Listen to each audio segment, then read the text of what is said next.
This would have been a lot better if they, had a strong male along with her, a prince, if it wasn't about socialism, if they didn't remove the dwarves, if they had... The drama surrounding Rachel Zegler's alleged blame on Peter Dinklage for the Snow White disaster forms a complex and layered story that reflects the tensions of modern Hollywood, the risks of reimagining beloved classics, and the immense pressure placed on actors at the center of cultural debates.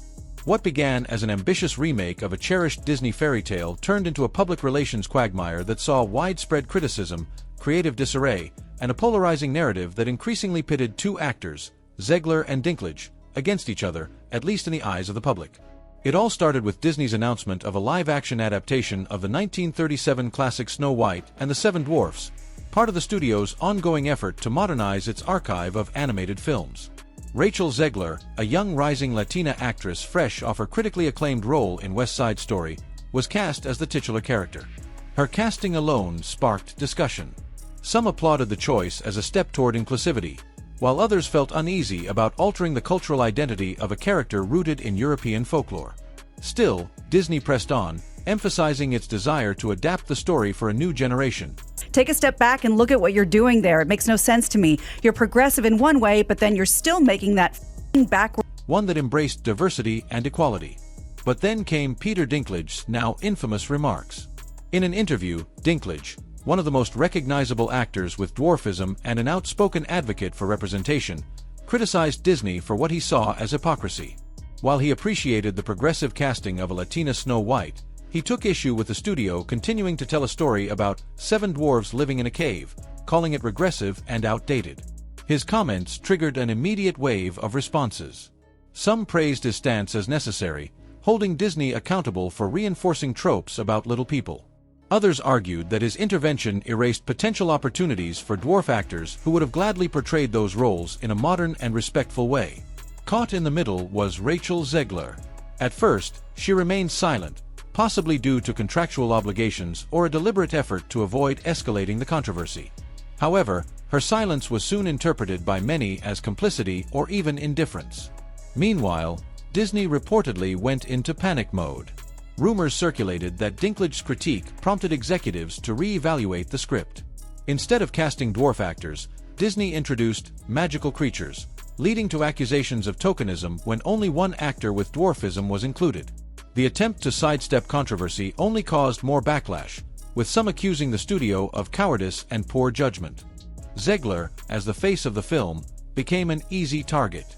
She bore the brunt of the criticism not only for her casting but also for the film's broader issues that may have had little to do with her personally. Peter Dinklage said that Disney casting Rachel Zegler is their way to feel good about themselves while ignoring a much bigger problem. As test screenings rolled in, audiences reportedly found the movie confusing and tonally inconsistent.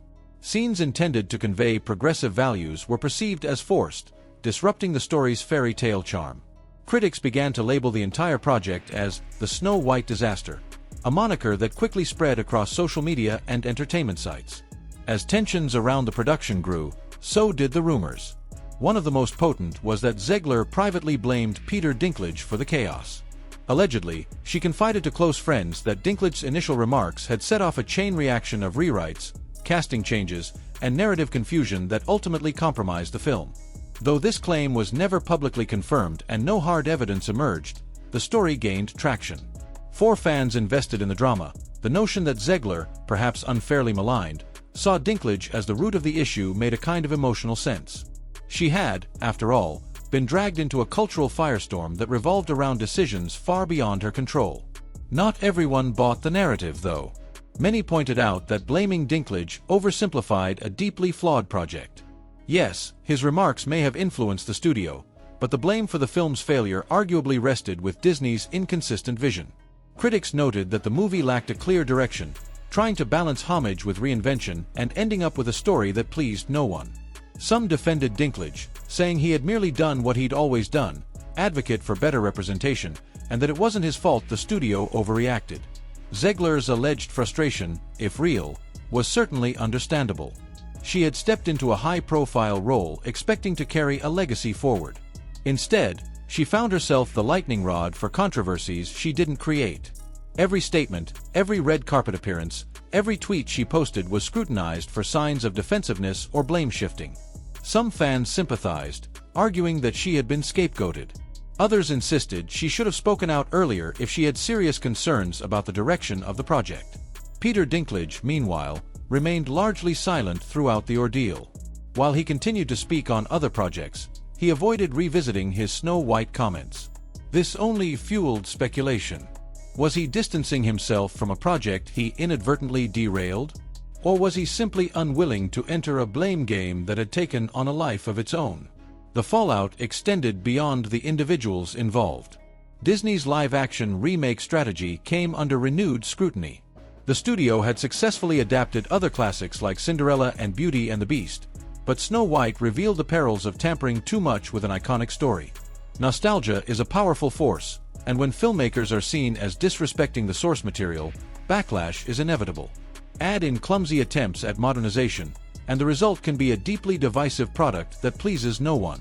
Talk of a reboot emerged even before the Zegler version hit theaters. Fans suggested other actresses, with Jenna Ortega's name frequently floated as an ideal replacement. Ortega, known for her work in Wednesday and Scream, was viewed as a performer who could balance humor, emotion, and modern sensibility without alienating traditionalists. Whether this reboot ever materializes remains to be seen, but the very fact it was considered shows just how far Disney had fallen in the public's estimation regarding the Zegler-led version.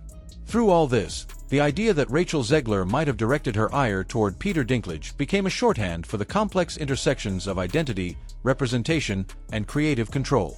If she did blame him, it spoke to the pressures actors face when their work becomes politicized. If she didn't, it still highlighted how narratives take on lives of their own in the internet age. The mere existence of the rumor was enough to shape how audiences talked about the film. In the months that followed, neither Zegler nor Dinklage addressed the speculation directly. Their silence was interpreted in various ways: maturity, avoidance, strategic restraint. Regardless, the damage was done. The Snow White disaster became a cautionary tale about what can happen when good intentions aren't backed by a clear vision and open communication. Rachel Zegler moved on to other roles, seeking to re-establish her reputation beyond the shadow of the failed fairy tale. Peter Dinklage continued his advocacy work, likely aware that every word he speaks now carries immense weight. And Disney, while remaining tight-lipped about the debacle, appeared to learn some lessons, though time will tell whether those lessons actually inform future productions. In the end, the story wasn't just about two actors, or even a botched remake. It was about Hollywood at a crossroads, struggling to adapt cherished tales for a new era while balancing nostalgia, inclusion, and creative integrity. It was about how easily narratives can spiral out of control and how individuals caught in the storm can become the faces of failure, whether they deserve it or not. Whether Rachel Zegler truly blames Peter Dinklage or not, the controversy reflects a deeper truth. Remaking a cultural landmark like Snow White is never just a creative endeavor, it's a cultural statement. And in this case, that statement was muddled, reactionary, and ultimately unsatisfying to everyone involved.